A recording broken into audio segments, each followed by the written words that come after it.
Well, good morning and welcome. It's another day right here in Nigeria, in the world actually. And here is, this is VOP this morning. I am Moses Humphrey. Now let's take you through the menu for today. Opposition alliance emerges as Obi Atiku El-Rufai unite under ADC, ready to unseat Tinubu. Well, that, of course, is one of the conversations, the first we'll be having today. We'll also be looking at agitation from IPOB. Tensions rise in Nnamdi Kanu's trial as DSS distances itself from his arrest in Kenya, while the judge slams defense lawyer for unprofessional online behavior. Oh well. Welcome to the show. All right there, good morning and thanks for joining us. I am Chukwuma Okoro. Lawmakers demand urgent reforms and stricter enforcement to protect public health from harmful fruit ripening chemicals. And I'm Fina Okechukwu, and those you just listened to are the major topic of conversation today. We have other interesting trending stories, but before we proceed, kindly visit the website www.vop.ng for fresh and trending news. Also, click on the subscription button and subscribe to our YouTube channel. On YouTube, we are Voice of the People TV, and on all that social media platform, the X.com, the Instagram, the Facebook, the TikTok, we are VOP TV Live. For active participation, course with Voice of the People, you have more than a voice. There's a number you see scrolling on your screen. Make good use of it by calling in during the program for your opinion also to be heard. And talking about trending stories, the Borno State Governor Babagana Zulum has revealed that some politicians, soldiers and community members are acting as informants for Boko Haram. In a recent interview, he vowed to strengthen intelligence and deal with saboteurs ruthlessly. Zulum emphasized that military force alone cannot end insurgency, calling for non-kinetic approaches, socio-political and economic interventions, which he says have shown positive results. While he admitted that not all repentant insurgents may stay reformed, he stated that over 99% are contributing positively. He also criticized the military's lack of equipment and urged President Bola Tinubu to rely on ground-level intelligence and professional military advice for the end of insurgency in Borno State. Interestingly, Babagana Zulum is the governor of Borno State, and some persons will say that he is doing quite a lot to make sure that Boko Haram will not resurface again in Borno State. We've known that the insurgent group have been in that state for some years now, causing serious mayhem, sacking individuals or people from Borno State, making them to be in IDPs. Recall what happened some time ago when some children or students were kidnapped from school, and a whole lot of stories surrounding that. But in recent times, especially this year, Zulum have come up with so many directives. First, he stopped or he boycotted the sale of PMS, in some areas in Borno State. He also empowered the security operatives. He gave out Hilux trucks and even motorcycles to security personnel for them to be able to maybe have a face-off fight with the insurgents when they're coming on the people. He has been saying, he's been quite vocal about the happenings in Borno, and we know that the Boko Haram insurgent members also have been causing mayhem in that state, attacking a military base, killing people, innocent Nigerians, in numbers. But now that he come up with this particular statement saying that politicians, political elites, and persons of Nigerian origin are enhancing this particular attack on Borno State is quite alarming. But some persons also come up with the question that happened some time ago. We were looking for Shakaru, who know happens to be one of the leaders of Boko Haram. We know how many times that particular man was killed. Shakaru is dead and all that, until we saw him chilling in the house of the then prominent man in Borno State, now also within the corridors of power in Nigeria. And one who asks, what is really happening? When Goodluck Ebele Jonathan was the president of Nigeria, he said something that Boko Haram members also were members or parts of his own, cabinet, being in National Assembly and all that. And this actually have made Nigerians ask questions about how soon are we going to end the issue of insecurity in Nigeria. How soon are we going to end the issue of insecurity in Nigeria? It's a very big question, million-dollar question. You see, when you hear these things, it clearly tells me that, look, I'm not sure that the people in government are interested in fighting insurgency. I clearly mean it. You know why I say this? Why I say this is because it is not enough for Zulum to come and tell us that, look, politicians and people in government are behind insecurity. They are the ones acting as informants to insurgents, to Boko Haram, to terrorists and all of that. It is not enough. He has intelligence, apparently. He has intelligence. So if he has intelligence, he should name these people. He should put out their names. And it's not enough to call the president to say, look, the president, you have to listen to people who are telling you the truth and not to sycophants. If Zulum knows that politicians are the ones giving out information to insurgents, to terrorists, he should name them, even if he doesn't give out the names to the public. DSS, National Security Advisor, should have those names. Let it be that, look, I have played my own part. Play your own part. So it is not what happened to the names that were given to exactly federal the point. governments? You know? Now, let him even give the names so that he can absolve himself. Yeah. Like when I didn't take Jonathan serious to when Jonathan says, look, I have Boko Haram in my government. As the president, he should have gone further to say, look, security agents, these are the people. Fish them out. Yeah. So we keep adopting what we call the minimalist approach in all of this. Oh, okay, let's just quieten out for a while. Let's see. More like piece of the graveyard. It is not enough. Get to the root of the matter. And what is the root of the matter? The sponsors.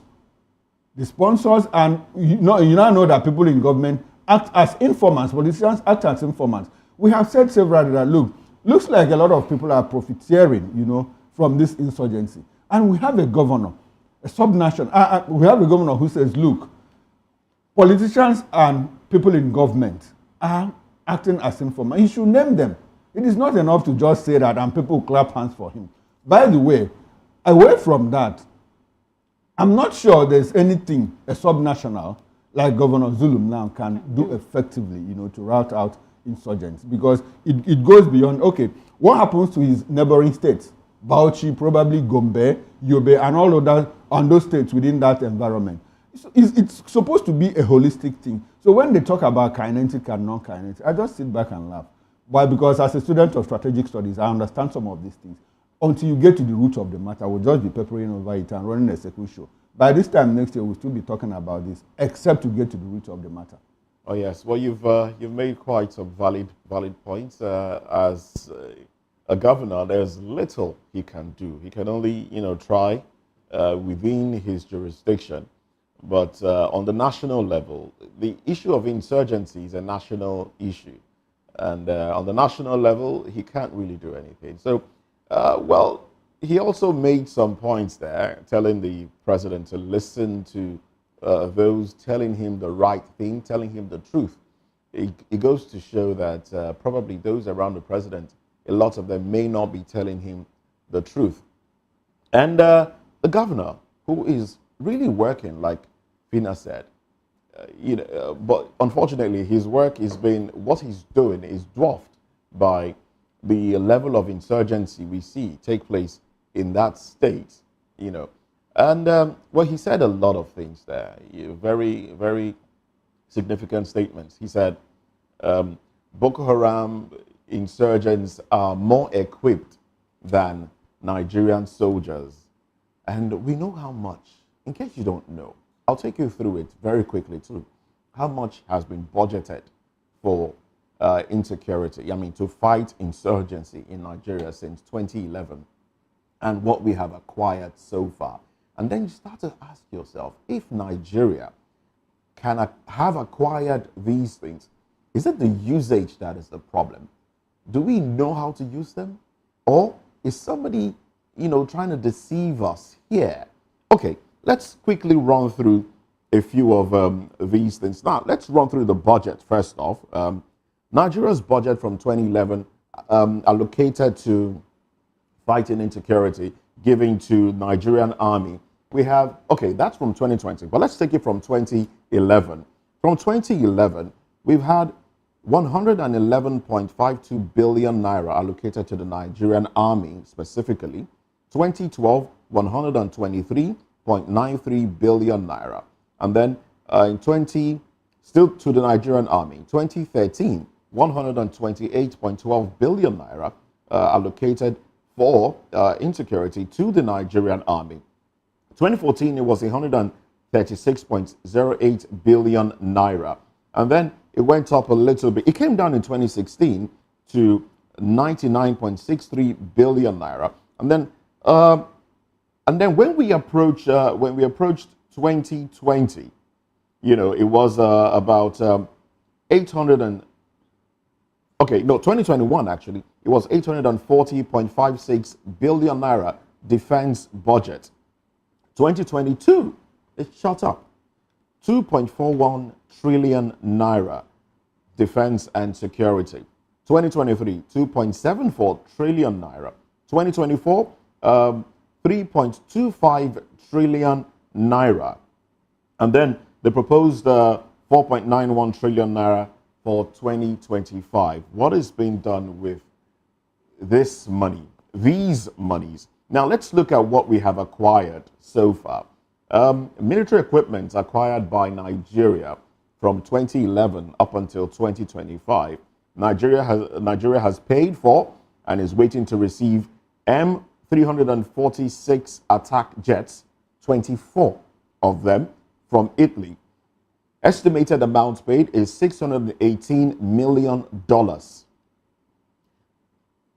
Okay, and then we have a AW109 Trekker helicopters, 10 of them from Italy, to complement the jets earlier. Also, we have 829 Super Tucano aircraft, 12 was acquired from the USA. An estimated amount of $496.37 million was spent. And then, you know, some excess crude as well was used to augment that purchase. The JF-17 Thunder fighter jets, 3 of them acquired from Pakistan. And these ones were delivered in 2020. And what you have on your screen might be a little muddled up, but let's just continue.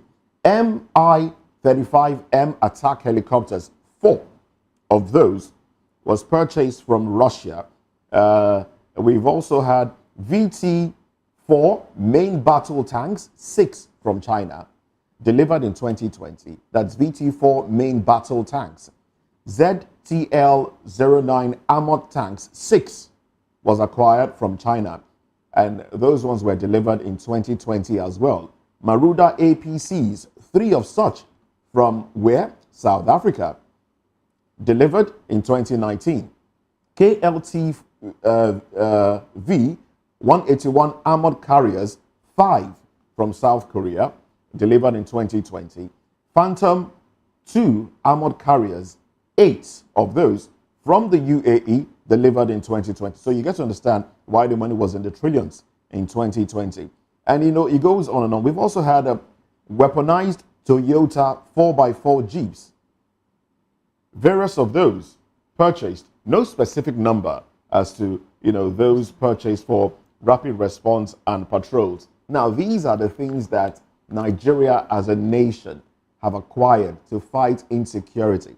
And someone within the corridors of power is saying that, look, these Boko Haram, these insurgents have more equipment. Is it that we haven't used the ones that we have acquired? Who is fooling who here?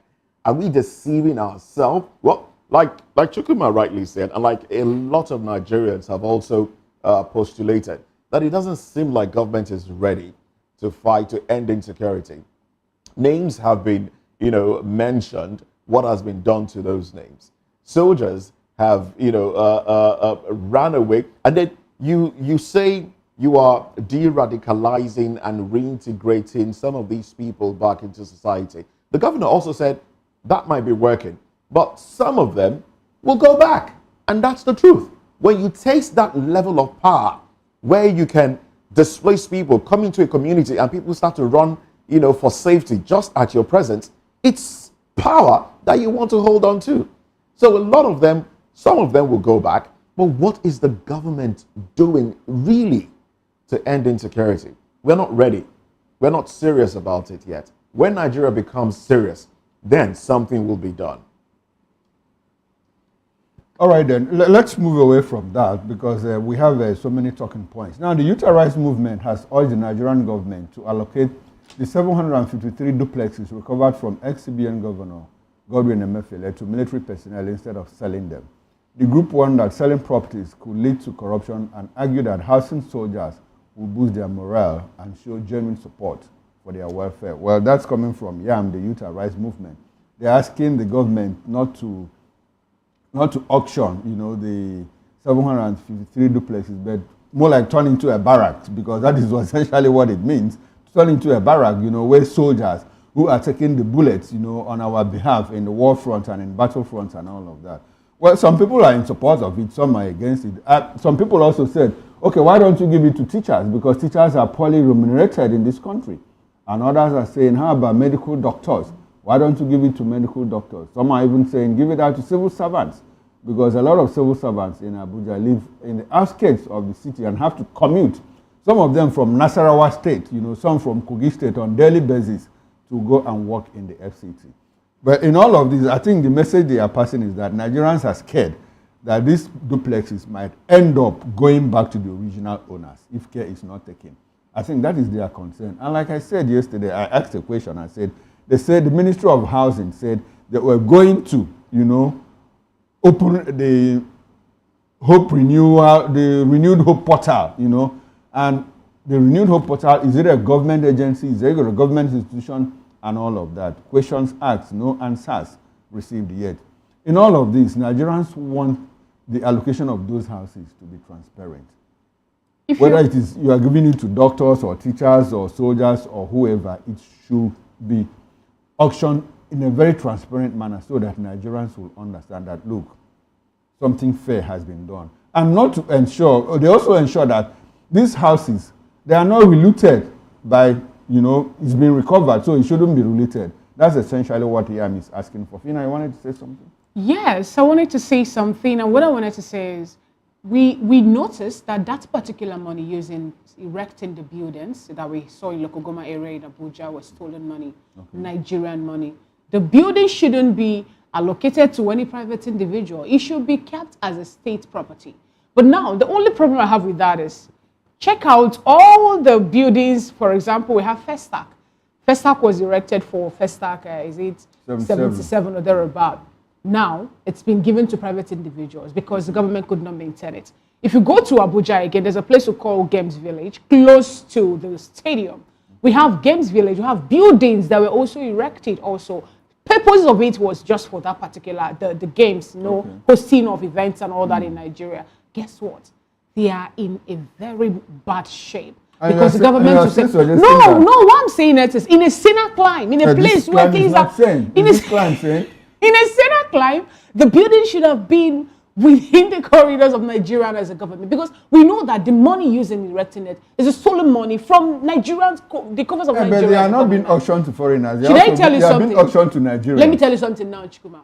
The auctioning of those buildings will never be done fairly. Sorry to say, with all due respect to the people who are organizing. When this thing happened, it got me thinking. It will be given back to the people. To the original owners. That is it. Something, this issue got me thinking. The Ministry of Housing, what is their responsibility? What is their core mandate?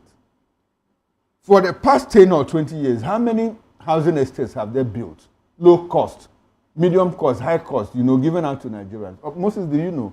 In all honesty, I'm just asking because I don't know. A room unit, according to the Renewed Hope agenda, and also from the Housing Ministry, also cost 9-something million naira. Are they building them? Yeah, I think they have few. They have few already that they've actually set up. They have under few the buildings Federal already. Housing Authority. Yes, they have few that they already erected, but just like it happened to be on a high price. The prices of the units are something that Nigerians, civil servants cannot afford. People who are doing the civil servant job genuinely cannot afford it. No, can they be mortgaged? Shouldn't there be mortgage? Like if it's 9 million naira, they should be mortgaged. I don't know. I'm not privy to the information as to how many the Ministry of Housing has built, but I know that some state governments engage in such structures. They build and they give out to residents of the state, indigents of the state. Okay, there's none in my state, but probably that's why. Well, in Lagos, there are a few. Okay. There's one Lagos Homes, Homes, HOMS. So there are a few of them around Lagos here that I know of. I know of, and random individuals. If you're able to show that you pay your taxes, you know, and you have a steady source of income, there's a sort of lottery process. Okay, I remember. Raji did something like that. Yes. Raji Fashal, I recall. Yes. So with that, you can get the property, pay a certain amount, but it's pretty expensive.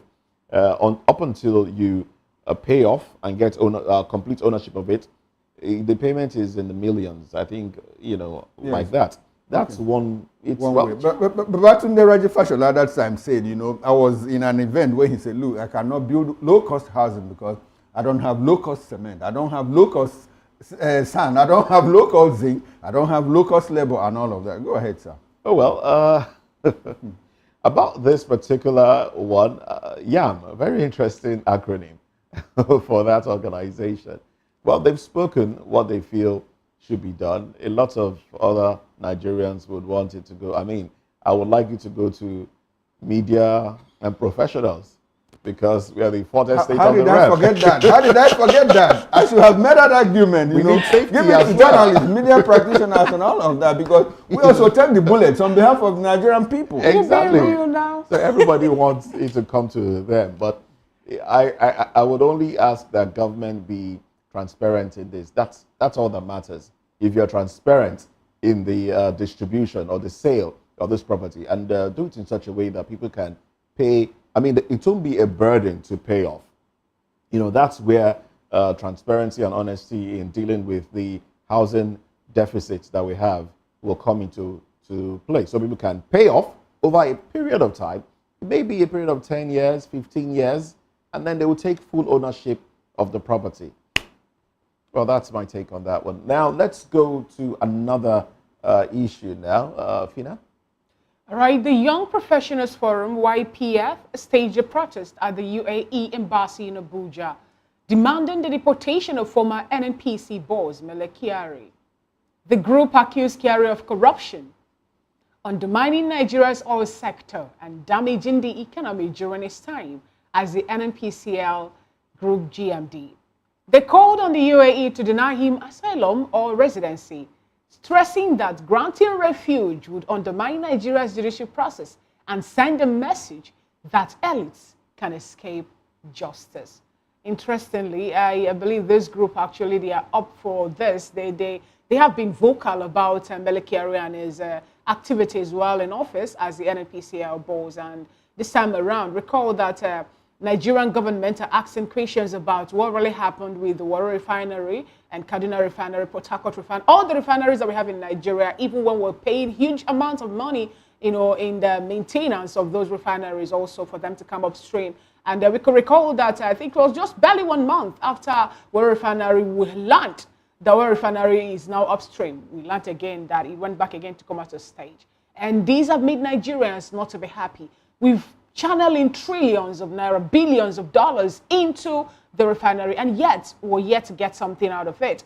We also know about what happened with the fuel subsidy removal and the semantic of no, the subsidy is still there. There's no subsidy. We're now paying for shortfall and all that. We have not been able to receive money from NNPC ever since they are working there for some time now. And reason is this: there is no proper accountability, no data, nothing at all to show for it. And Nigerians are calling on Mele Kyari to tell us what really happened, what transpired while he was there. People have been sacked, yes. People have also been called in for questioning, yes. But this time around that we're getting that he wants to move over to UAE, Nigerians are saying no. Please, the UAE embassy, don't allow him to leave. Deport him back to Nigeria. Let him come and answer to us. But Let him tell us what is really happening. We've heard what Nigerians are saying, but the relevant agencies haven't said anything. I mean, the EFCC, it's the jurisdiction of the EFCC.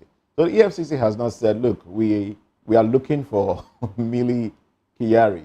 They have not declared him wanted. So I think he still have the liberty to travel wherever it is he wants to travel to until he's declared wanted. He has also said that I'm ready to answer questions when the questions are asked. If I'm invited, I will honor. So it now falls to these relevant agencies as they are investigating, as they are discovering monies in accounts of those that have held positions, sensitive positions within the NNPCL, they should call him to answer questions. That's what Nigerians want to know. No, excuse me. So, sorry, I'm sorry to butt in at this point in time. We're waiting for EFCC to call in the likes of Desiani Allison and Madueke when she was the Minister of Petroleum. And what happened? She's somewhere where she's speaking, telling Nigerians that the property that she owns in Nigeria should not be forfeited, that EFCC should not confiscate it. If they don't want to do their job, I guess it's high time Nigerians remind them of how it should be done so that we'll be able to end the issue of corruption in Nigeria. Okay, I think my take in all of this is that, look, the government is as unserious in fighting corruption as they are in fighting insecurity. That's just it. If they are serious in fighting corruption, the government knows what to do.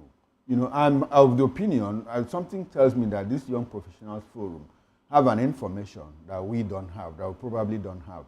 Mele Kyari has taken off. That was how Desiani Allison Madueke took off. Left. You know, and we are battling now with what does he call it? What do they call it again? Extradition, to extradite her to come back to Nigeria and answer questions.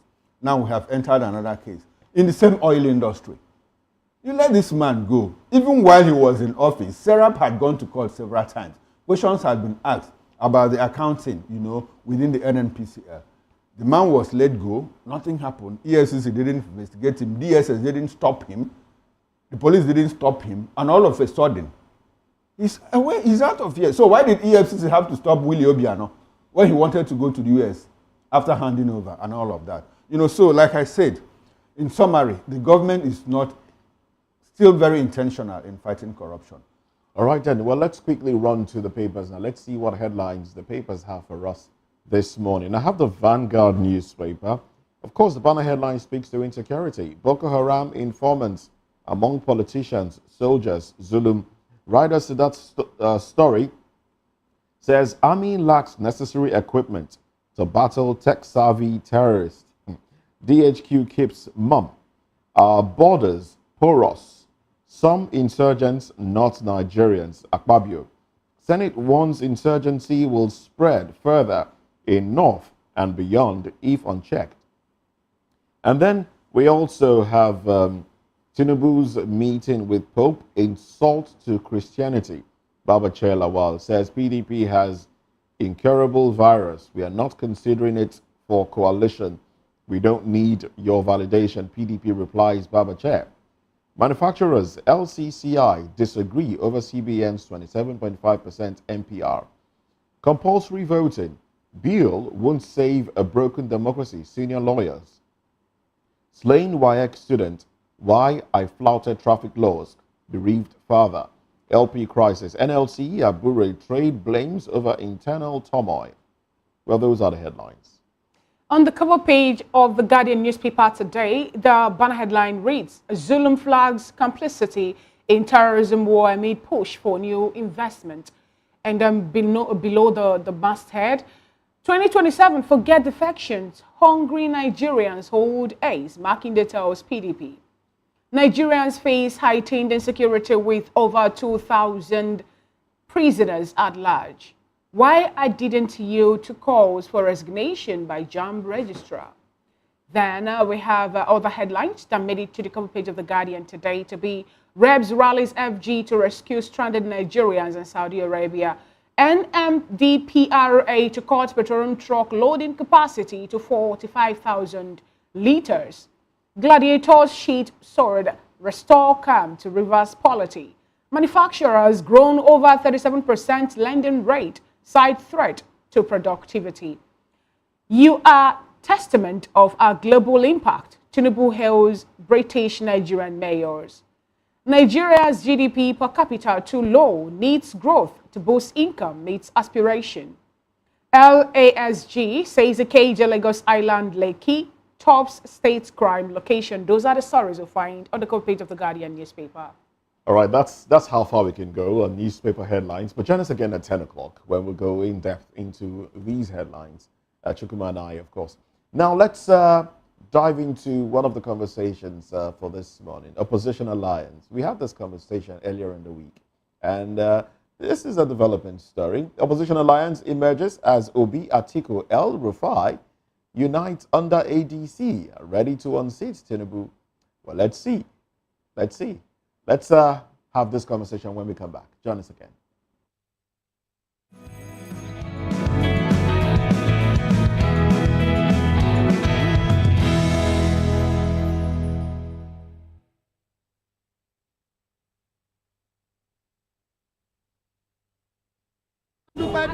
Good morning. It's the start of a beautiful day. Or start your day right with a healthy dose of news, fun, and inspiration.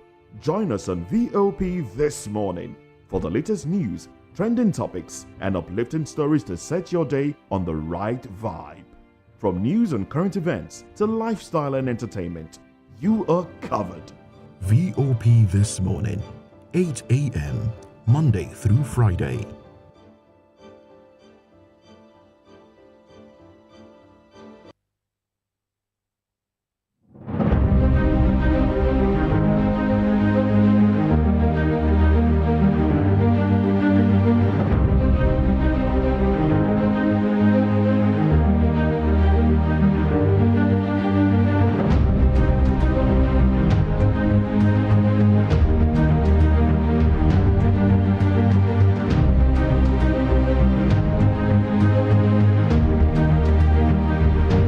Step into a world where stories unfolds, secrets unravel, and dreams come alive. Every story has a legacy. Every legacy holds the power to inspire.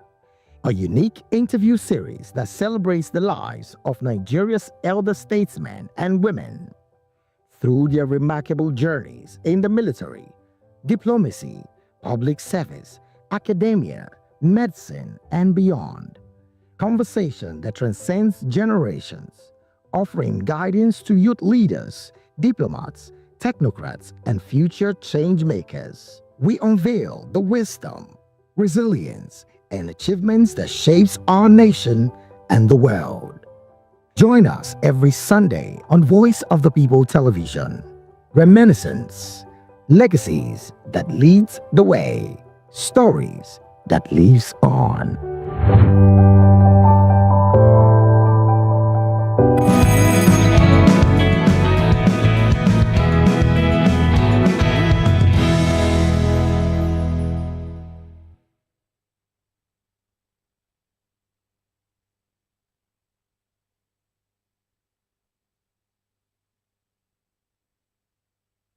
Well, Nigeria is my motherland. But let's get into other conversations now.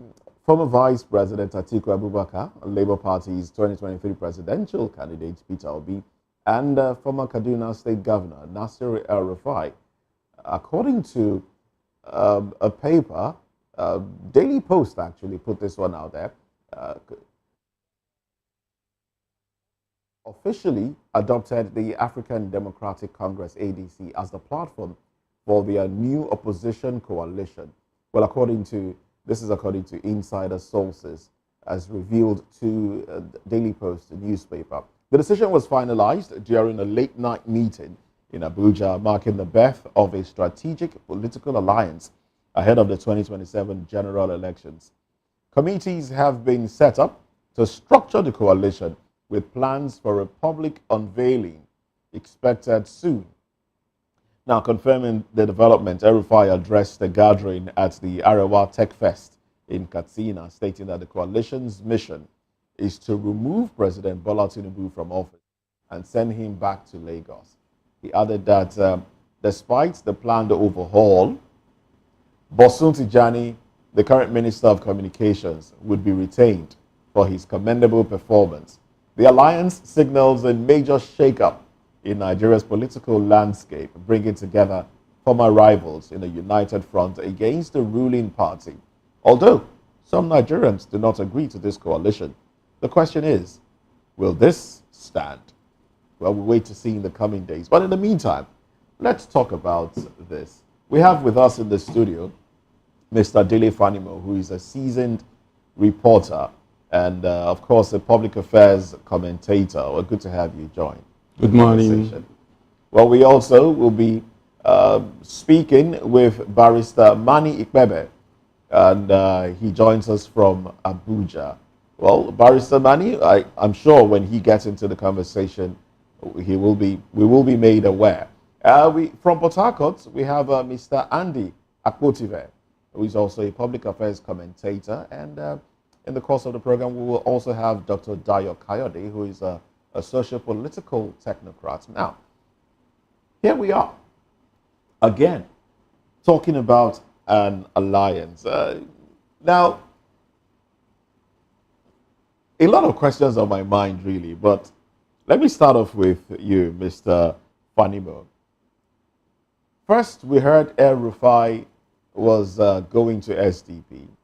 Some said he was a placeholder for Atiku in the SDP. And then the conversation around adopting, and then Nigerians heard, oh, SDP has also been infiltrated by the APC, just as APC infiltrated PDP and Labour Party. And then we heard about a possible coalition using ADC, African Democratic Congress. We've also heard here that the national chairman of ADC has said, look, anybody that wants to come can come. We are, bringing our walls down.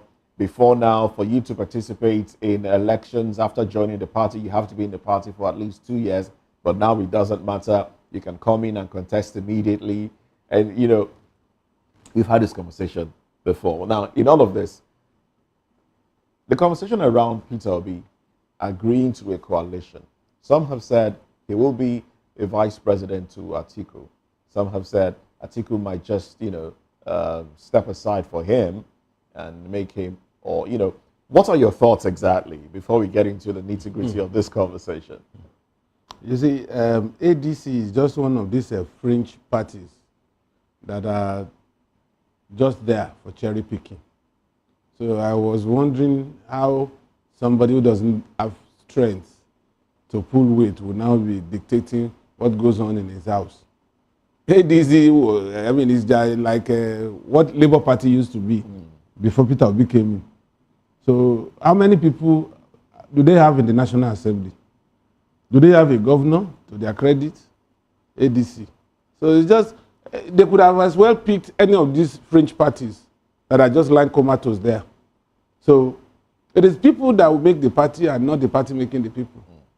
So for me, it's a good thing. And those who are moving to ADC, they are also It's a good thing that they chose the ADC.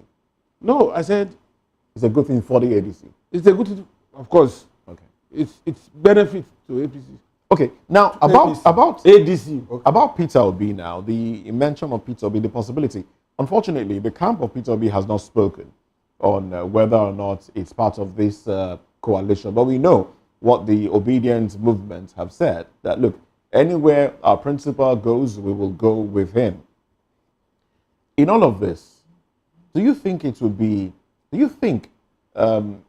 Southeast will be pleased if Peter Obi decides to align with Atiku Abubakar? Do you think Obedience will be pleased if he decides to align with Atiku Abubakar? It depends on if he's able to convince his followers that this is the trajectory. I am solely concerned about the growth and development of That's Nigeria. what he said. He said he's And that's solely what I'm concerned saying. about So good, any vehicle, he could convince Obedience that any vehicle is good for him to get to the promised land. Now, looking at this particular person, But you see, one thing that just crossed my mind now is this ADC party is a plus for APC. Because how many people would distinguish between APC and ADC? Okay, that's another point to actually raise. But let's look at the people who are championing this merger. There's this permutation that Atiku Abubakar in written form, or rather in a memo, have also come up to agree that if Obi is to set or accept to be his running mate, he will just serve a single term and let him take over from the second term, which will be like him, Obi now becoming the president and all that. And you know that Obi said that all he's after is to make sure he's forming a coalition against hunger, insecurity, bad governance in Nigeria. Do you see the possibility of that coming into limelight with him becoming the runner-up or running mate to Atiku Abubakar? And we know that vice presidential position in Nigeria is just what it is. Like they don't really have that. I've said it several times here that even in Senate climes, politicians will tell you that we don't believe ourselves, not to talk of you that you are outside of the loop believing us. How can somebody like Atiku tell you that he will relinquish power after 4 years and you want to believe him? Even when he's putting it down rating, like this is let him cast it in stone. You think he'll still default? You see, behind all these things, you should understand the blocks that make up Nigeria. What the Northerners are saying is they are not calculating from 1960. They are calculating from 1999. That in the last 26 years, they have only served 10. That is 8 years for Buhari and 2 years for Yar'Adua. The rest, 16 years, had been in the south. And if Tinubu finishes his first term, that would be 18 years. So if you now want power to return to the north through surreptitious move with somebody hanging at the tailboard of a car, which is Peter Obi in this arrangement, what does it take to shove off the person that is on the fringe of that car out of the bus, and the bus will move on? Okay. And that's what is going to play out. You see, anybody that wants to gauge the barometer of politics in Nigeria must have a leg in the north and a leg in the south to understand what is going on. Okay. It's more like the northern persons or elites or political elites are throwing their weight behind Peter Obi as a case may. Because we had the likes of... let me tell you, right. They will throw their weight behind Peter Obi because it's convenient for them to wrestle power back to the north. Interestingly. Okay, Peter Obi as running mate. Yes, as running mate. Okay. It's just convenient for them. And you know that a vice president, a deputy governor is as good as what the principal wants him to be. Better, like we are always told. Yes. Okay. Now, in all of this, Atiku, right, it's doing this on his own because the PDP has said, look, we are not going into any merger or any coalition with anybody. In fact, people should even come to us. Our doors are open. Now, that said, yes, some Wike. Okay, if Atiku leaves PDP, now he's going with a chunk of the PDP. Clearly, because he's still a major stakeholder within the PDP. Now, Wike has said the PDP must give their ticket, presidential ticket, to a southerner. So, where does that leave the PDP in all of this? Do you think that Wike is sincerely working for the president? Or is he just trying to destroy the PDP in favor of the president? You see, whichever way we look at this, Wike has a script that is acting. And he has not deviated from that script. And as long as he's acting that script, is the poster boy for APC. Okay. And one of these scripts is to make sure that whichever party raises up its head towards 2027, it should infiltrate, destabilize, and render that political party comatose. Interesting. You mean Wike, right? Yes. Okay. Well, let's take this conversation to Port Harcourt, where we have Chief Dr. Emmanuel Urayanama. Good morning to you. Welcome to the conversation. He's a social political commentator and an advocate of good governance. Now, thanks for joining. Now, let's look at the involvement of Peter Obi. I mean, that's the crux of the matter here. Peter Obi, is he going back to his vomits? Is he deciding to become vice president, something he was offered initially but turned down? Do you think someone is flying a kite, testing the waters, sampling the opinion of Nigerians? Or is this something we see happening for real? Well, first, no Nigerian politician can ever be trusted.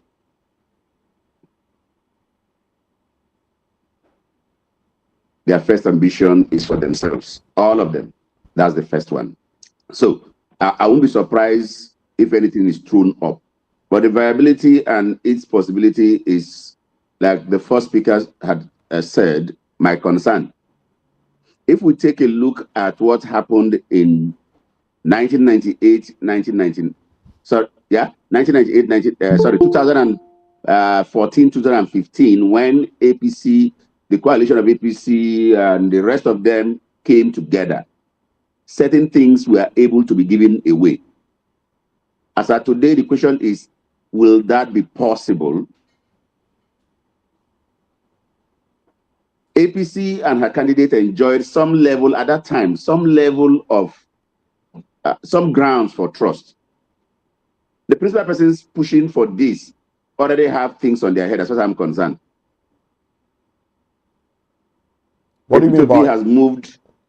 Yes, I will just speak for you. I will just take them one quickly. Okay. P2B has moved, I think this is about the third political party. He became a governor under the platform of Ojuku's party then, and then got into PDP. In PDP, he tried one or two things that never happened, so he moved over to Labour Party. The questions are, what real structural base does he have beyond an obedient movement? Two, El-Rufai, as of today, is seen as somebody who is angry because he fell out with his friend, Jagaban, and so wants to take a pound of flesh. But behind all of that is the fact that a whole lot of us also know that he also had muted a whole lot of ambition over the years for the same presidency. And Atiku has been one who has repeatedly attempted this presidency. So the questions are, for instance, between the three of them, major now, who will give what to who? Now, while it may be easier for an El-Rufai who seems more embittered now to say, okay, Atiku go.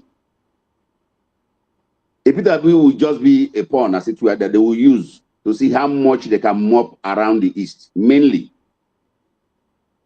The last election result shows us one clear thing, that one of the reasons why Atiku failed was because he lost Obi from him. And so getting him back for him will be something. But beyond all of that is our national political scope, as it were. We have our North-South game we will continue to play. Like the first speaker said, the North has some level of embitterment that between 1999 and now, they think strongly that the South has cheated them. So they have their own agenda. And Nigerians are watching that, how that agenda could play out. In 2014, 2015, the APC was capitalizing on the 12 million votes of Buhari. And that was the magic Tinubu and his colleagues played on. Remember, Tinubu actually had ambition that time. But it was easier for him to drop his ambition, and bring in somebody who ordinarily told Nigerians that to. I think at this point in time that Obi will also, calm down on his own ambition and allow Atiku Abubakar going for the first time. Recall that to agree that he is going to put it in writing. There will be an agreement signed that I'm going to go in just for 1 year, and after 1 year, another person can come. We all were told that Jonathan had an agreement of one tenure. That's the North's position, if we don't forget quickly. That what happened afterwards was something all of us. So you don't think that was the reason he made the statement of that the blood of a Nigerian does not warrant that seat? I don't think that he was actually acting in line to that particular agreement of serving just one tenure and moving away. If that was what he had in mind, then I'm not sure he would have actually contested in the first place. Because it was brought to the fore that, look, gentlemen, this was an agreement we had. They're not supposed to contest another tenure. But that is also the first time we're seeing in Nigeria that the president is not putting up a fight and an incumbent is losing to a new person coming on board. So doesn't that also interpret that particular agreement that I would just be there for one time, or maybe him coming up to contest is more like putting up a facade for the whole political space? I don't think so. As at 2015, the pulse of the nation was just one way. And if anything at all, as the president at the time, he saw the pulse of Nigerians. Okay. So do you think this... Okay, Dr. Emmanuel Eroyenema, let me stay with you. I want us to consider the options available to the ADC as a political party. Now, the ADC, within the polity, there are insinuations, there are rumors that the ruling party, the APC, is the one causing problem in the PDP, in the Labour Party. Now, El-Rufai went to SDP to cause problems. Now he has left the SDP, now to ADC. So, do you think that with the kind of stranglehold, vice grip that this government, that the party, the ruling APC has on the politics, more like what people have said is more like a state capture, do you think that they will allow the ADC, do you think that they will allow this coalition to actually work? What are your thoughts about it? Is it something the permutations... The issues of allowing, for me, are neither here or there. Politics is a sort of warfare. Nobody will fold their hand. Nobody, and I keep saying this outrightly, nobody will be in power and allow anybody upturn him or her overnight. There will be fights. It's a given. But my concern is, how formidable is the opposition? How much can they even come together? How can they manage their interests? I don't see them managing their interests. Remember, and I keep using the 2014-2015 relationship to show you something. In the 2014-2015 elections or coalitions, there were bases for relating. There were existing structures. All they needed to do was just to add them together. For the North was somebody who had left the political parties and built a big followership himself, with or without a political party, having repeatedly shown a volume of support base in all his elections that he failed. He was a market for them, ready. There was also a political front in the West that had bases, they had states in their hand. Today, all the parties they are trying to use to stand the so-called coalition are neither here or there. Both SDP and ADC that we're hearing now. If the coalition was led by PDP, for instance, we will have said, yes, there is a base, and that these other ones can fall into it. Do not forget, as of today, the leadership of PDP, for instance, had said that whatever coalition anybody is discussing is personal and not with the party. That anybody who wants to discuss coalition should come and discuss coalition with the party. Okay. All right, Doctor. Similarly, you find same discussion around a Labour Party, for instance, that does not seem to be the one driving the coalition discussion. It's individual. Okay. Doctor, the only thing they have, the ADC will be having, you said something. Another small group that we call the obedient group. Exactly the question I wanted to ask. How that obedient group can be actually put together as a proper front is what you and I will see in the coming days. Okay. I wanted to ask you, because if you talked about a structure, if the Labour Party, look at the momentum that the Labour Party drove in 2022. Now, like I asked the guest in the studio here, if Atiku is leaving PDP, like he's most likely to do, since PDP has distanced itself from any form of coalition, Atiku, a major stakeholder in the PDP, is going to move away with a chunk of the PDP. Now he dumps it in the ADC. Peter Obi, the Obedient movement, have said wherever he goes, we'll follow him. So, do you still think that the ADC doesn't have that kind of structure to fight the APC? If you have, they don't. And mind you, El-Rufai also is coming from the APC with a chunk of the APC, no matter how small, no matter how little it is. You can never tell who else will move away from the APC. These ground elements with the APC. So if you put together a part of the APC, the Obedient movement, and a part of the PDP, is it not enough to form a formidable structure?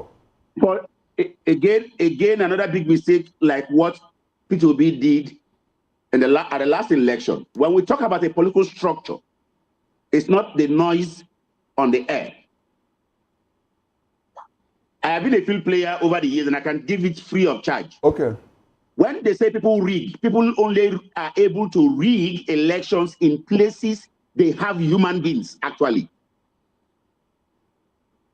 If you don't have a support base, you can't. No, but there is no. You'll be rigged off on the spot. You can't do anything. Doctor, the noise gave the Labour Party 6 million votes. Did you expect that to happen? You must understand what happened in the Labour Party thing. There was no Labour Party. I keep asking, today, who is leading? What is the structure of the Obedient movement? Remove Peter Obi. We keep hearing an obedient movement. Where are the structures in the states? What's the obedient movement? Well, no, the obedient movement is not a political party. They are simply going to dump it in a political party, which is most likely to be the ADC. I am not sure you were at see, I was an election observer and I went round several polling stations. And I can tell you straight to your face, part of the things you find in polling stations are very simple. There were none, and I'm talking about a state like Rivers State, for instance. In many of the places, you find no real person saying, I am obedient. None. We talk from the sides. I guess the statements, they may not have made the statements at the units there, at the PUs, but they made the statements with their votes. Don't you think that is exactly what counts here? See, listen. Look at where the votes came from. And like I said before, one of the biggest mistake or whatever Atiku did in that election, for instance, was losing a P2B, which created some level of anger in a set of persons, as it were. And you see how that pattern moved. Do not forget, and like I said before, nobody stays in power and ties his hand. For the records, I am not a pro-Tinubu person, but I will tell you one or two things that have happened very recently that were not actually there even in before he came into power. Okay. They never existed.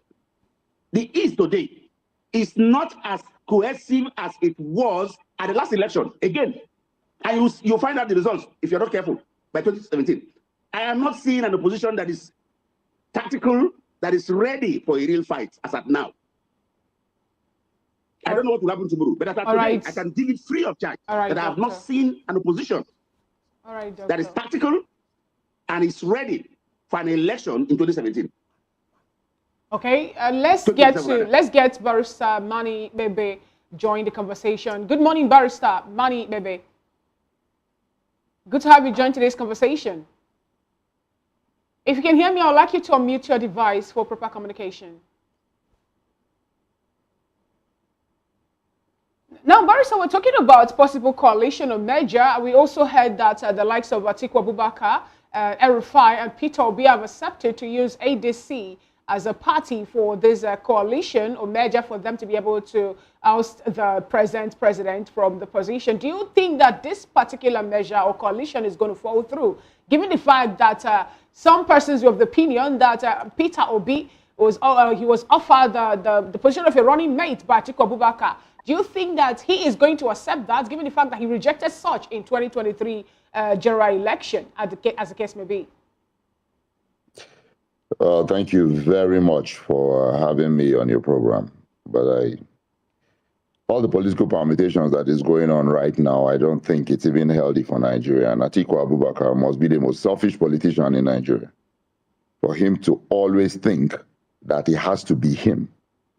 He's done the vice presidency. He's tried to be president several times. What happened to him sitting back and then growing up another crop of politicians or grooming a successor who he knows and he thinks is competent enough to step into the shoes? Why coming up and offering a Peter Obi, again, the vice presidential candidate, and then looking at saying you want to sign a pact to do a one term and then step aside for who? For Peter Obi to continue as president. I mean, the whole political class in Nigeria is just a huge joke. What they are discussing now is not about the welfare, the well-being of Nigerians. It's about the selfish interest that they have. Putting the same class of people in the same is like putting old wine into new bottles.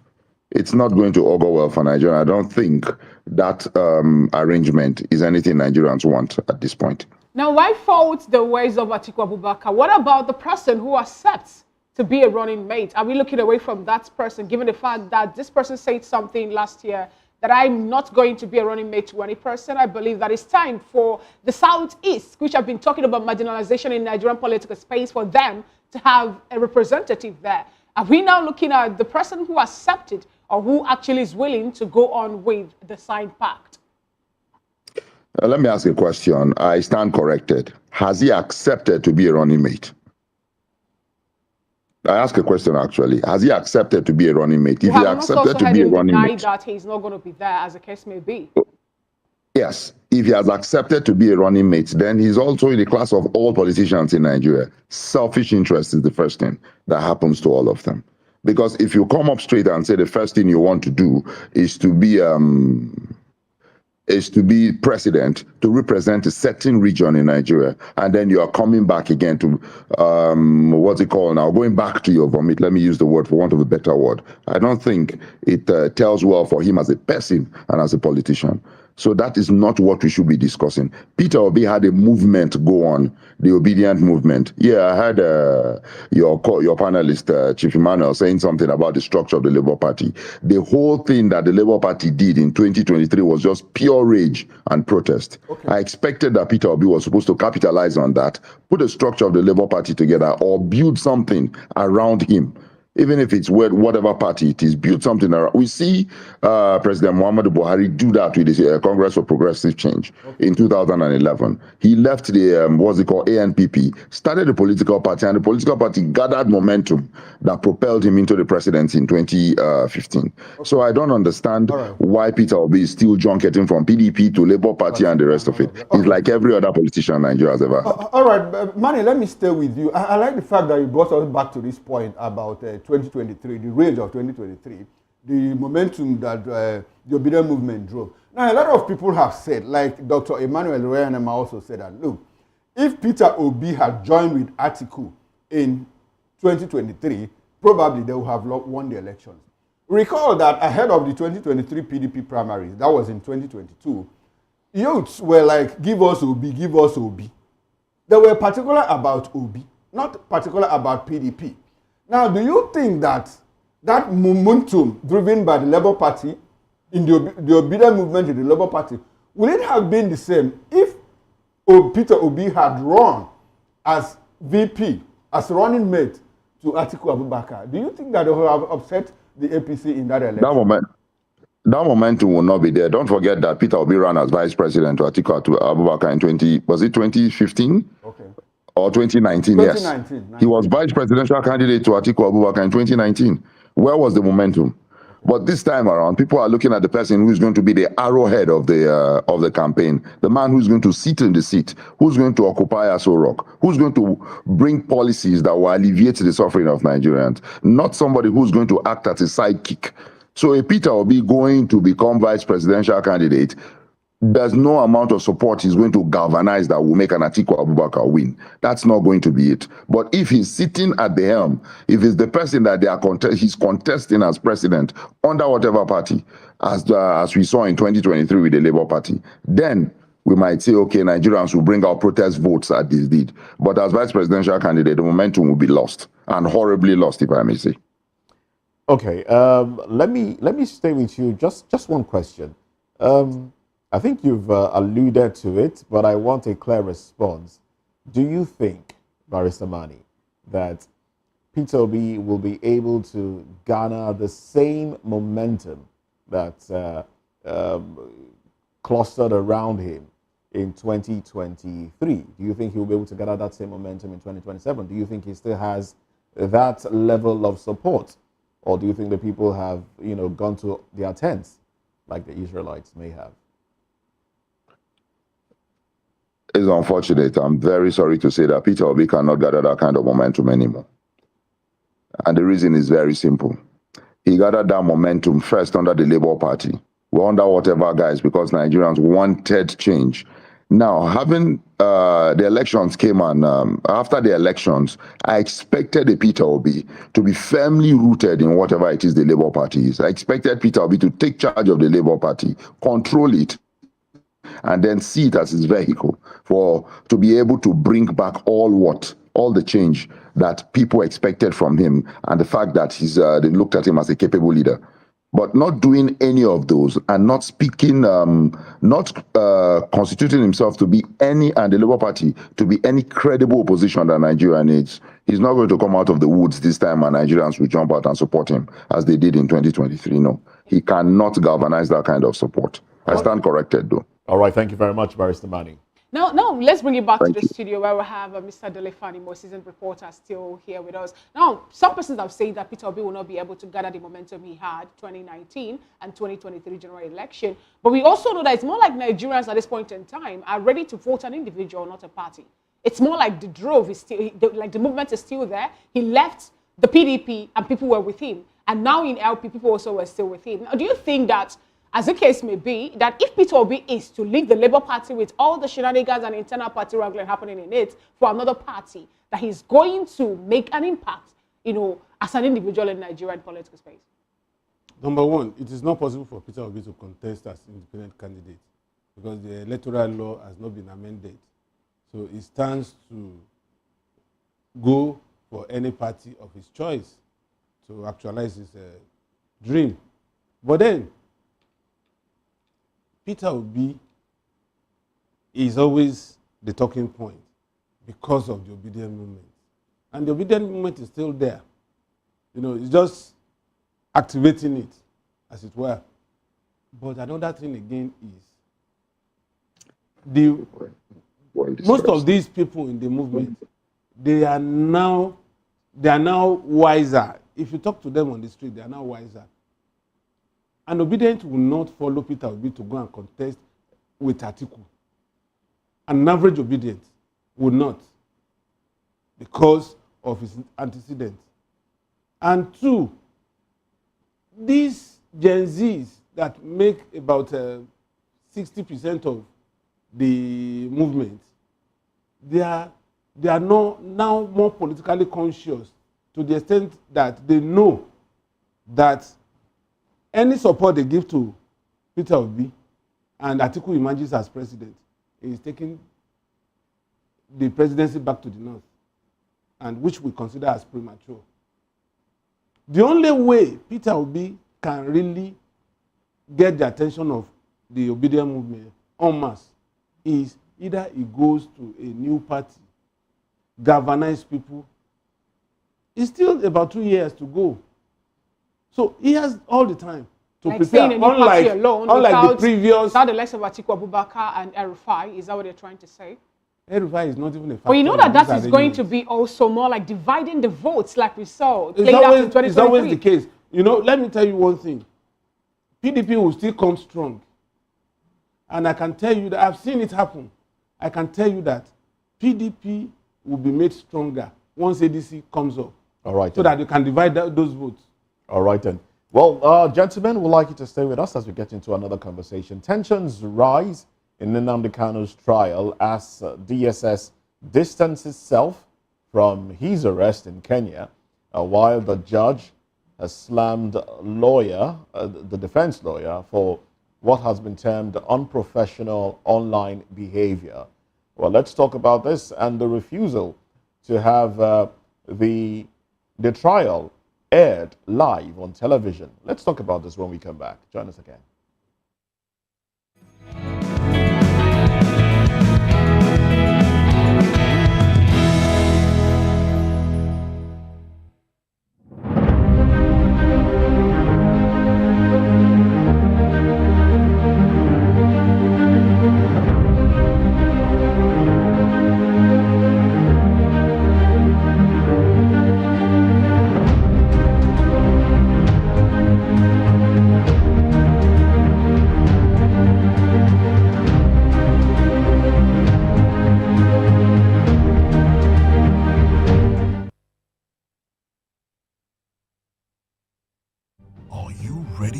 Extraordinary. Something big is happening on your screen.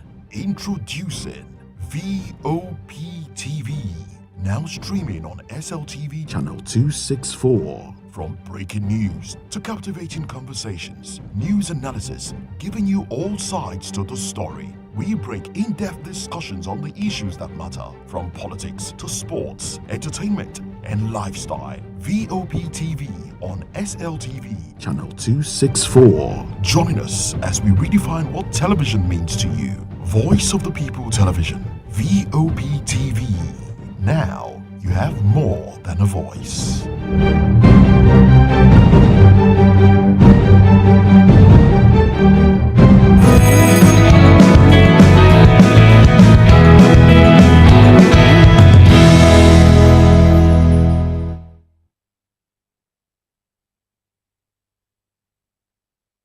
Thank you so much for staying with us. It's still VOP this morning. During cross-examination in the ongoing terrorism trial of Nnamdi Kanu, the Department of State Services, DSS, disassociated itself from the IPOB leader's 2021 arrest in Kenya, stating that its operations are confined strictly to Nigeria.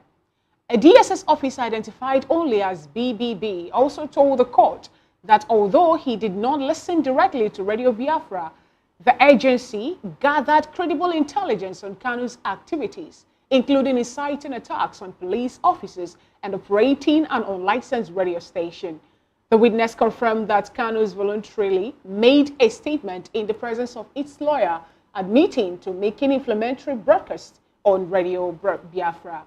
Meanwhile, the court session turned tense as Justice James Omotosho condemned the actions of Kanu's legal team member, Aloy Ejimako, over his alleged use of social media to influence public opinion. The federal government supports a request for live streaming the whole proceedings in the court, citing misleading posts by Ejimako. Justice Omotosho warned against turning the courtroom into a content creation arena and barred one of Kanu's relatives from attending future hearings after she was caught live streaming the trials. We have with us in the studio Mr. Olua Taiwo, Executive Director, African Bridge Initiative, and from Abuja stations we still have Barrister Bani Ikbebe of Ikbebe and Ikbebe Chambers, and also in Port Harcourt we have Chief Dr. Emmanuel Mireyanema also standing by. Good morning, Mr. Olua. Good to have you join today's conversation. Good morning, Fina. Thank you for having me. Thank you so much, gentlemen, for staying there with us. Now, let me start off with the studio guest here, Mr. Olua. What do you really make of this trial of Nnamdi Kanu and the way it's turning? Yes, we know the case is still in court, and we are not trying to, go on with media trials at this point in time. But a whole lot of persons have come up to ask questions regarding the activities playing out in that particular court. Some are talking about why should we have persons, being masked to come up to bear witness. Some are also making or talking about the fact that they don't allow streaming or disclosure of what happens or transpires within the courtroom at this point in time. What do you have to say about all this?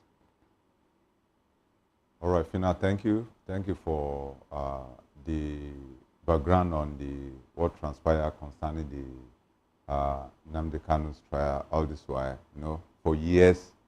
And in fact, the unborn babies already aware of what Nigeria has done to Kanu, or what Kanu has done to Nigeria, in quotes. So what does that mean? That means to us that the court has its own peculiarities. The court, like they say, in law, there's no morality in law, and there's no emotion in law. It's whatever you bring to the court that the court gives you back. So what does that mean? Number one thing you must understand is that media is not acceptable. Streaming is not acceptable in the courtroom. All right? So why is that? It's like that's why they call it courts. So whatever is happening around there must remain within the courtroom. So whoever is empowered legally to give you the proceedings, maybe the lawyer, like the judge now, as a media person, you can't interview the judge on any case.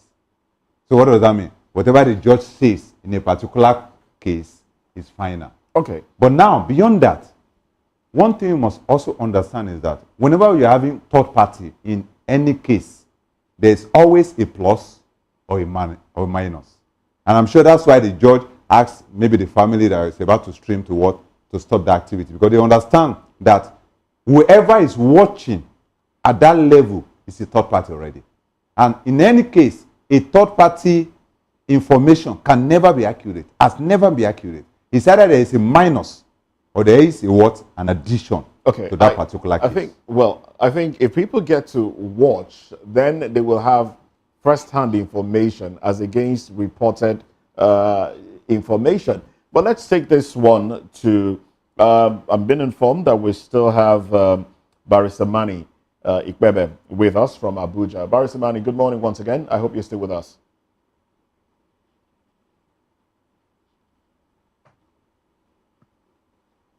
Well, if you are, I would like for you to unmute your microphone so we can hear you. Yes, I think I have done that. Oh, great. Great. Now, Yes. why is it a problem for us here in Nigeria to have cases streamed live? If you do, I mean, I do believe that you recall the case, well, the name just went off my head now, in America. O.J. Simpson. O.J. Simpson, yes. The O.J. Simpson trial was streamed live. The world followed. In fact, very recently, the issue of Puff Daddy, Sean Combs, P. Diddy, or Diddy, as he's been called, the case is right there. People can watch live what is going on in the courthouses. And the issue of streaming or not streaming came up during the 2023 election tribunal, and the courts were against it. The government of the day was against it, and then Nigerians had their eyes on the judiciary, and a lot of Nigerians are still displeased with the outcome of that. Do you foresee a situation where some individuals might be trying to, do some hanky-panky? Is that why they don't want Nigerians to follow the trial live? Right, thank you very much once again. You see, the problem with law and the courts is that law as it is does not pander or play to emotions. So, and then there's something else, that the court is a public place. Anybody can go into the court. Anybody can go into the court and observe proceedings with or without anything. You just go in there, sit down quietly, observe the rules and observe proceedings. Now, when it comes to the issue of streaming, there is no rule saying you must not stream. But if you must stream, then you must take permission of the judge to be able to do it. That's for you to stream, for journalists to enter into the court, for reporters to enter and do anything live. Reporters can sit down, record whatever it is they can record and go and transcribe later. That's okay. But to stream live, you must have the permission of the court. You mentioned the O.J. Simpson trial, yes. Even the ongoing trial of Sean B. Diddy Combs right now. If you notice, there is no live footage of what is happening in court. I've been following the trial. You will notice that there are sketches of the witnesses, and then the reporters will eventually report. But if you want to follow again, there was a live streaming of the trial of the bronze bomber, what's his name again? The South African, the Blade Runner. The South African guy who killed it. Who killed his wife. Yes, who killed his girlfriend. If you notice that trial, it was streamed live. That was because there was permission to do that, and the permission was granted because of the public interest that kind of case was going to generate. Now, going by the public interest in this one, why can't it be streamed live as well? Now, when you mention public interest in this one, we are taking away emotions out of it, sentiments and the factor and politics out of it. Now, Nnamdi Kanu have been held for a very long time on charges bordering on treason. The Constitution says he should have been freed, even though bail is supposed to be at the discretion of the court. The court has not granted him bail. Emotions are swelling. People are saying his region are saying he's being tried unjustly. He's being persecuted, not prosecuted.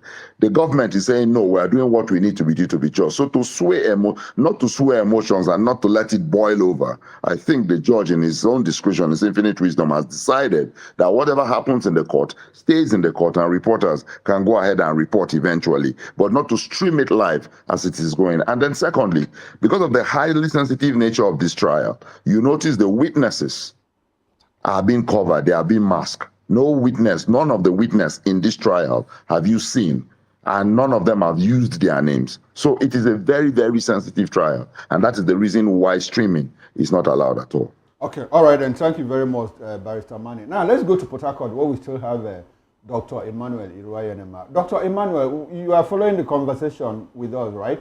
Now, I would like to have your reaction to the fact that, look, my colleague here cited instances of O.J. Simpson's trial, the South African, the Blade Runner, his trial. Both of them were streamed. And I think I recall, too, that the trial of Charles Taylor in ICC was also streamed live. So what is the problem, streaming what's your reaction to the fact that, look, the judge has stopped media coverage, live streaming of the trial of Nnamdi Kanu? How do you situate all of that? Like Mani said, the court is actually the domain of the judge. What happens inside a judge's court is actually at his discretion. What he thinks is right at the moment may not be what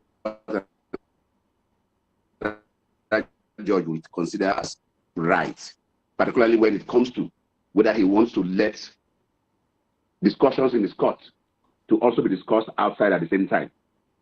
Streaming, yes, will be able to give more confidence. Streaming live could be able to give more confidence on the court and so on and so forth. But he also will require to weigh the implication of how that confidence or no confidence will emanate or will give out at the end of the day. So that's something, again, he needs to consider. I ordinarily would have been of the opinion that, yes, stream it so that we can understand what is happening. But again, what is the likely consequence of that streaming? The Nnamdi Kanu's case particularly is a case of national security. There are many things that have come out of it. Treason is not just an ordinary criminal case, as it were. Okay. So there are many persons that should ordinarily come to testify to ascertain whether there is actually a case of treason or not. They also have families. They also need to be protected. Okay. All right. All right, Doctor. Let's examine the options. Let's examine the options that the judge gave. The judge said, "Look, no live streaming, but journalists, you can come in here and report." Now, how will that impact? I mean, the judge is saying no live streaming, but you have given the journalists, the freedom to report. And he's also complaining about how the thing has become a social media trial, especially what he said that Aloy Ejimako put out. So don't you think that it would have been more appropriate, for the court, for the judge to say, okay, stream this thing live to debunk whatever Aloy had said, so that the public will be, have the opportunity to say, oh, Aloy, this is actually what happened and not what you said. For the public to make an informed judgment. Now he has given journalists the opportunity. So when journalists run with tales or run with story ideas, how would that impact on this, on the decision of the judge? Even though most of our journalists could go overboard, it is assumed that there is what you describe, you will want to call journalistic ethics. Every trained journalist knows what it means to report what does not happen. So doesn't allow the live streaming, allowing the live streaming of the proceeding, put pay to all of those speculations. This is what journalists say, this is what the lawyer said. While live streaming may be an option to guarantee integrity of the court, other factors are considered. The factors of what could even happen even before the judgment is out. Look, we are talking about a combustible situation, an emotional situation, a sentimental situation. Several things are built into cases like this.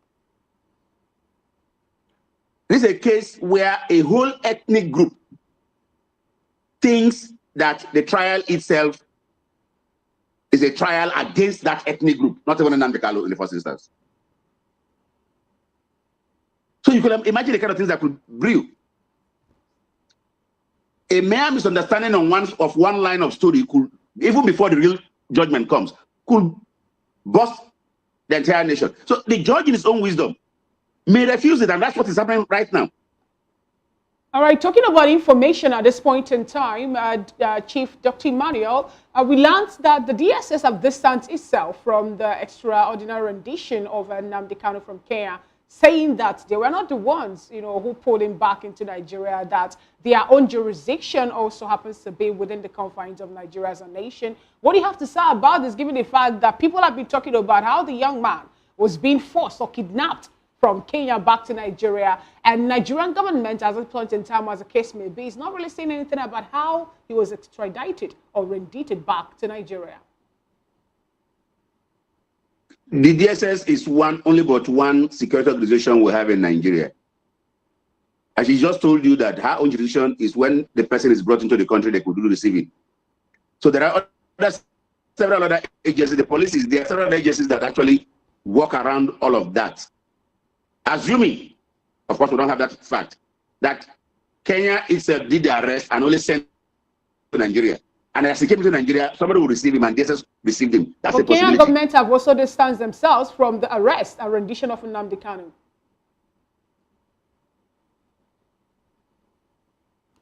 Can you hear me, Chief Dr. Emmanuel? The man who is arrested, first and foremost, knows the man who was arrested knows who brought him in. There are no two ways about it. He will tell the court too who actually brought him in. But like the DSS has told you, we didn't go to Kenya to carry anybody. Our jurisdiction is within Nigeria. The facts will unfold in the long run. But let me also tell you something. Nations have several ways. We get mercenaries to fight in countries. So nothing stops even the Nigerian government from arranging mercenaries in Kenya to have brought him into the country. What was more important was that he was in the country.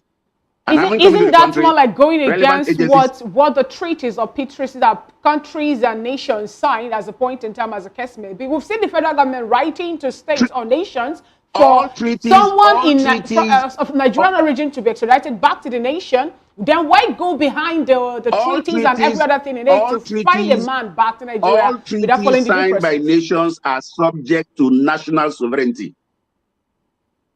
All treaties signed by nations are subject to national sovereignty.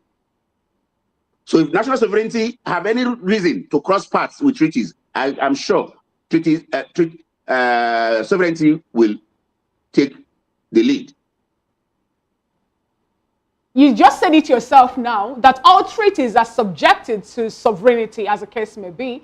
Kenya is a sovereign nation. Nigeria is a sovereign nation. Then why do the encroachment on a Kenyan soil for someone to be extradited back into the nation or kidnapped back into the nation, as the case may be? As the case may be, Kenyan government have come up to say, we are not aware that this particular man is no longer within our own nation. We don't even know how it happened. I am not sure Kenya is the complainant in this case. Now, isn't all this opaqueness in this case, is extraditement or rendition in Nigeria, more like what is also making the people of the Southeast now to build up more emotions and think that the whole process, his incarceration, the trials actually is more like a scam or working against them as a region in Nigeria? Part of the emotions and sentiments we had talked about initially. And that does not hold within the judiciary. Now, as a Nigerian, are you seeing this particular case, as a case may be, being tried based on free and fair policies? Given the fact that it's been lingered for so long, recall the stories of the bombardment of the house, you know, the escape and all that. Do you see this particular case ending anytime soon on the notion of free or fairness and justice and equity? For every case in a court, two parties determine to how long the case can last, and that's the prosecution and the defense.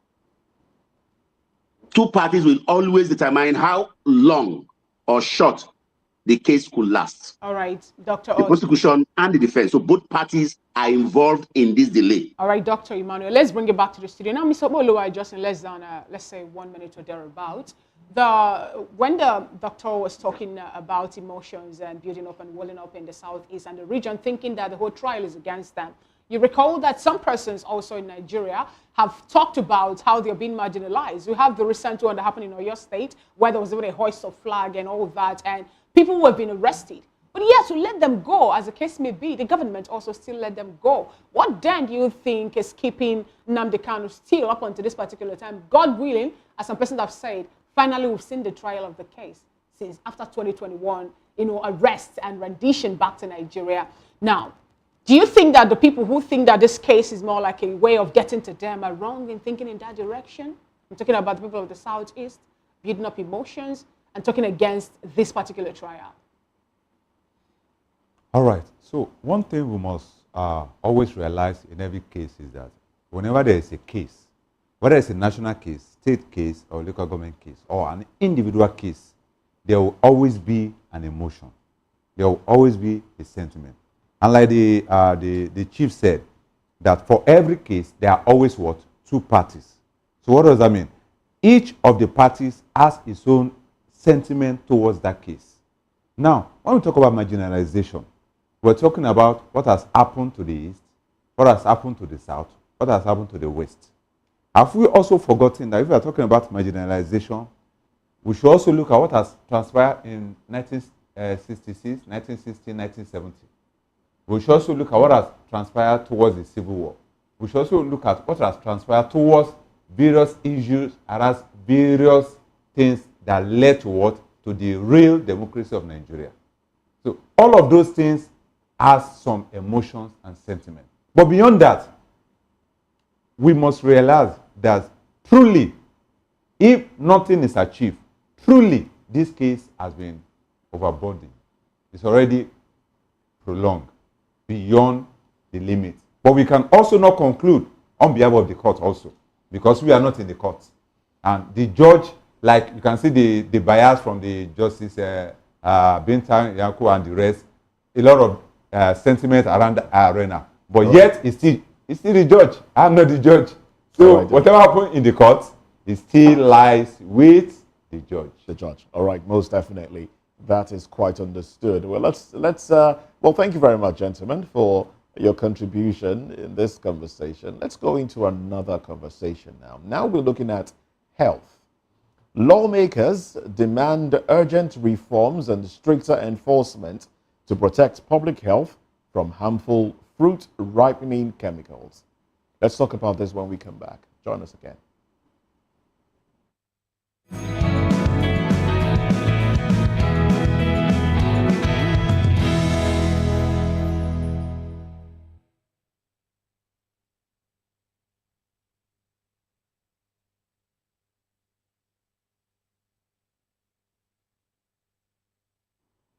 All right, thanks for staying with us. Now, the Nigerian Senate has initiated efforts to criminalize the use of harmful chemicals in artificially ripening fruits, aiming to protect consumers from serious health risks. The Senate has tasked its the Judiciary Committee, to review and amend existing laws to impose harsher punishment to offenders. While it also summoned the Director General of NAFDAC to explain the agency's actions in curbing this practice, urging greater regulatory oversight. The move follows concerns about the widespread use of toxic substances like calcium carbide, which pose dangers such as cancer and organ failure. Well, during debate, Senator Adams Oshomole condemned NAFDAC for its apparent negligence, calling for accountability and punishment for failing to prevent the use of dangerous chemicals in fruit preservation. The Senate further urged NAFDAC, alongside other agencies, to intensify market inspections, public sensitization, and prevent importation of chemically treated fruits, emphasizing the need for increased awareness about the health hazards associated with artificial ripening. Well, we still have in the studio with us Mr. Okboluwe Taiwo, who is the Director of African Bridge Initiative. And in Abuja, we have Dr. Mani Ikbebe, and in Port Harcourt, Barrister Imani Ikbebe, and in Port Harcourt, Dr. Iroyenama. Let me start with you, Okboluwa.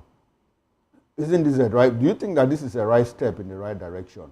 The Senate has come out to say, look, we want harsher punishment, stiffer punishment for people who use chemicals, to artificially ripen fruits. I discovered that if you look at the health complications, that we have now, they are clearly on the increase, and medical doctors, experts, scientists have traced some of these things to using artificials for preservatives and all of that. This action by the Senate, what's your reaction to all of that? And the fact that Oshomole said that, look, NAFDAC should even be punished for negligence. What's your broad reaction to all of this? All right, so for the food poisoning, talking about artificial ripening of our fruit, of our food product, of our fruits. Now, one thing we should look at is that the Senate is coming up at the right time. Okay. Even though they should have woke up before now. Okay. Because this particular case has killed so many innocent Nigerians. Unknowingly, it's only the doctors that can tell you the percentage of an average citizen that has been killed as a result of what? Unnecessary and avoidable food poisoning. All right? So, what does that mean? What is the chain arena within this food supply? The NAFDAC is there. Now, don't forget, NAFDAC is Nigeria agency for food, not for agriculture. So I'm surprised that the Senate is now putting all the blame on NAFDAC. But food is there. And food is there, but food is different from agriculture. Food is a subsector under agriculture. Okay.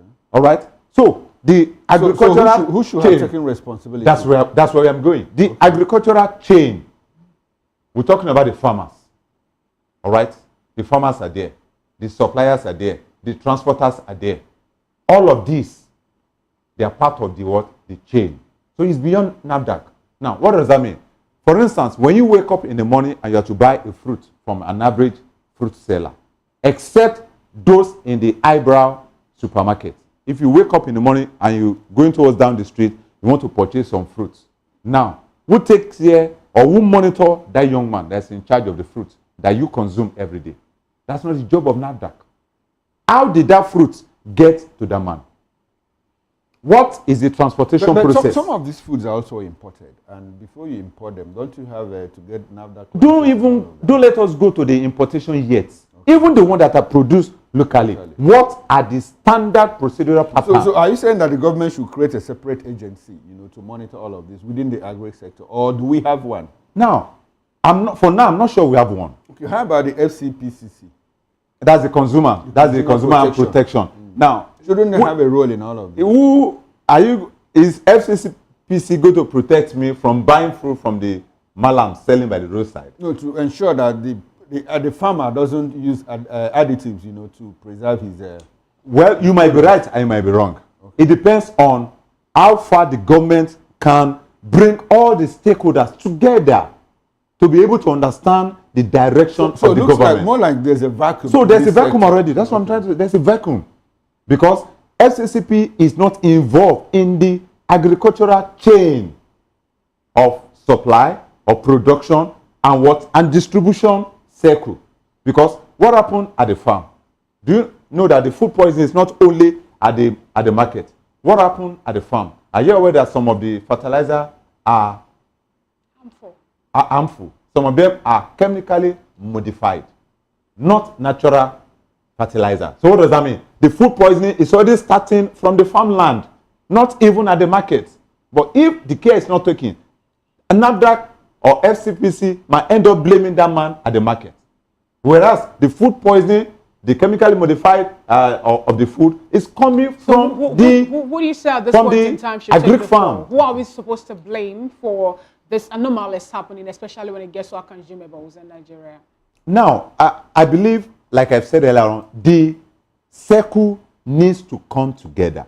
If we are putting the blame, apparently I'm not working with NAFDAC, but as at this time, I'm here and I'm speaking that it's not just about NAFDAC. Because Nigeria, whenever there's an issue, we're usually easy to pinpoint this particular MDA, this particular agency should be blamed. No, that is not the situation. The situation is all the chain of our Greek should be what? Held responsible. Even before the importation. Like when we're talking about the importation, whenever a man comes and says, this is the sample of what I'm importing from China or from Japan. Now, can you confirm that this is the same product that will get to the Nigerian Port Authority? That's another thing. Who confirmed that? Is NAFDAC always at the Port Authority? Are they always there? They have their station there, so they should be the ones that will make sure that that is working. If you go to the ports, we have the NAFDAC, they have their office situated there. We have also the custom and every other agency that is needed at the ports to make sure that they do due diligence in all the imported goods that we have in Nigeria. So if they are not keeping up or living up to their expectation, that shows the fault actually will still fall back to them. But let's hold on. I'm happy that you said that the NAFDAC have their offices. It's one thing to have your office at the Port Authority. Do they have the requisite functional equipment to regulate, to monitor, and to screen appropriately every of the food and fruit that comes into Nigeria? But the last time we checked, also the DG of Professor Modishola Adeye, the DG of NAFDAC, have not made Nigerians understand that they are lacking any equipment in carrying out their duty at the port judiciously. Barrister Mani Bebe, let's get you joined today's conversation. There's this bill also that was sponsored by Senator Ani of Borno State, APC, talking about using chemicals to ripen our fruits in Nigeria. Some time ago also, NAFDAC said something about people who peddle drugs and the people that also, sell adulterated drinks or other harmful substances that Nigerians consume, they were suggesting that we should go for, death penalty or thereabouts, capital punishment, let me use that word, for those people if they are being caught. At this point in time, we're looking at another set of people who are also causing harm to Nigerians by using chemicals to ripen fruits and even using, preservative also to elongate the lifespan of fruits in Nigeria, even the ones that are being imported. What punishment do you think at this point in time should be given to such persons when you see them? Are we going to let them also suffer, the capital punishment, given the fact that people die during or while consuming all these things? And if that should be the case, how then are we now going to champion the case of democracy in Nigeria? Please, we'd like you to unmute your device if you can hear.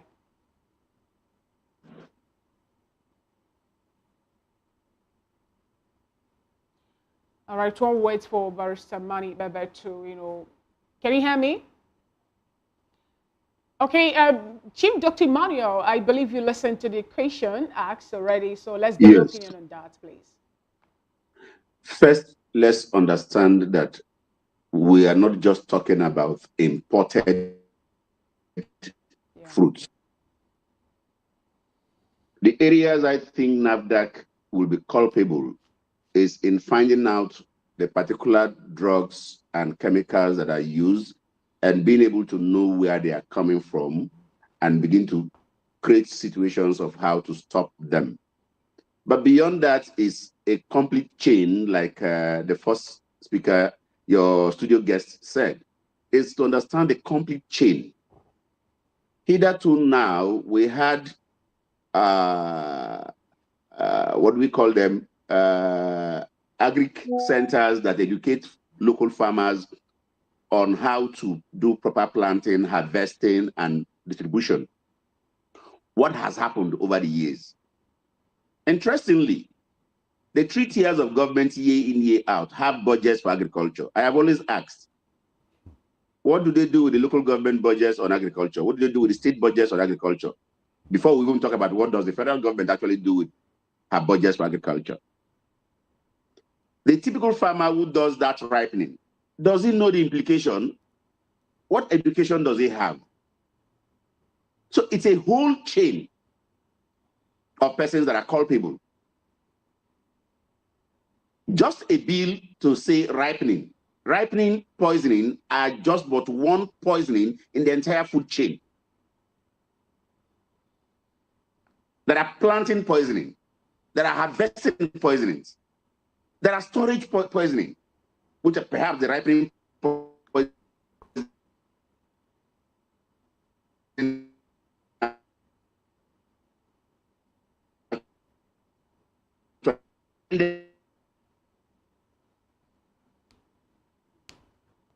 Function of food.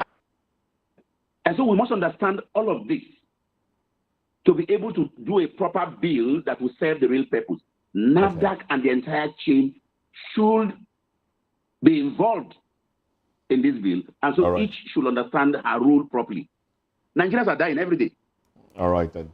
They use carbides to carbide, ripen fruits right, left, and center. There are several things that happens that they do to us that we don't know. You remember there was a time they actually were using certain chemicals to soften meats like cow heads and what we call in a normal balance, bomo. Yes. So all of these are problems. All right. So we must understand.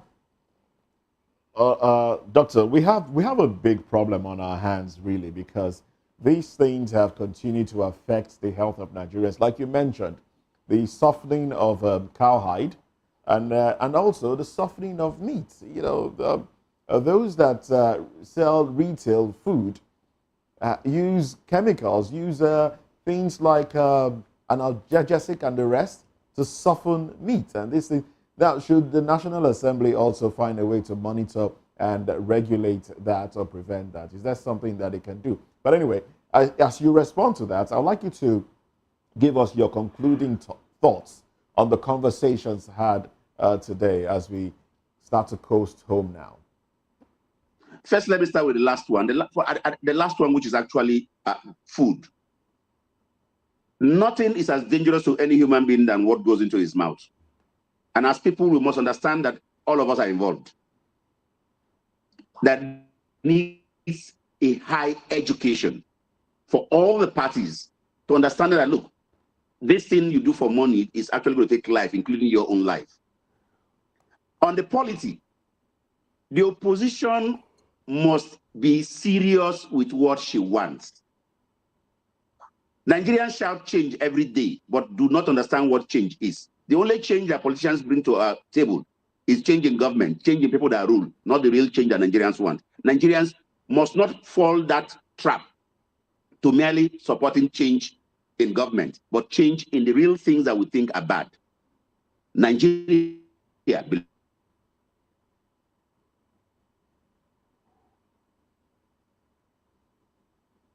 All right, we seem to have a network problem there. We seem to have lost audio quality from Dr. From Chief Dr. Irayanama, unfortunately. Well, let's bring it to the studio now. We must say a very big thank you to Chief Dr. Irayanama, but let's bring it to the studio now.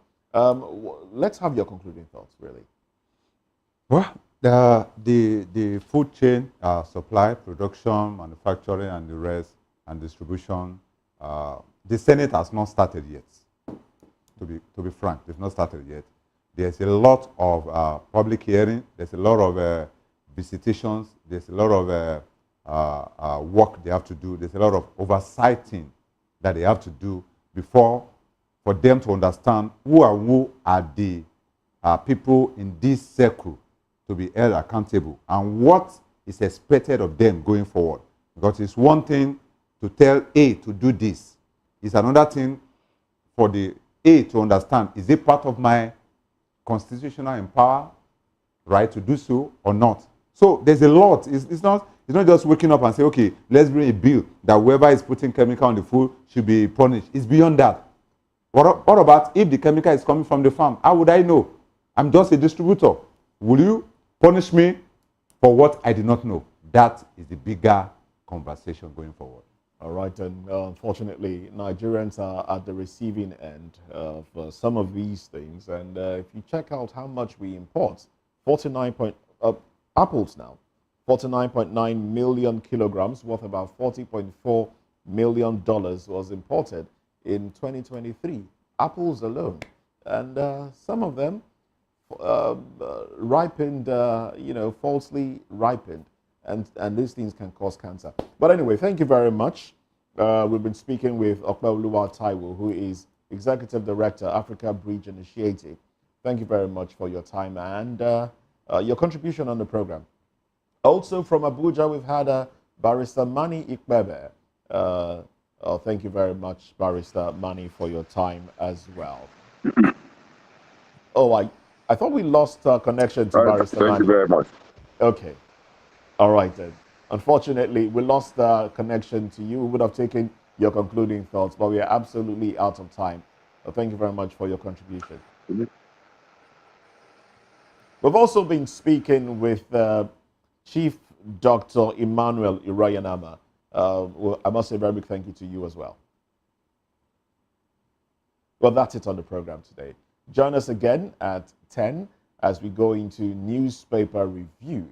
In the meantime, it's a thank you to you from us right here, Chukuma Okoro, Fina Okechukwu, and my humble self, Moses Humphrey. Thank you for joining. Join us again at 10. Bye for now.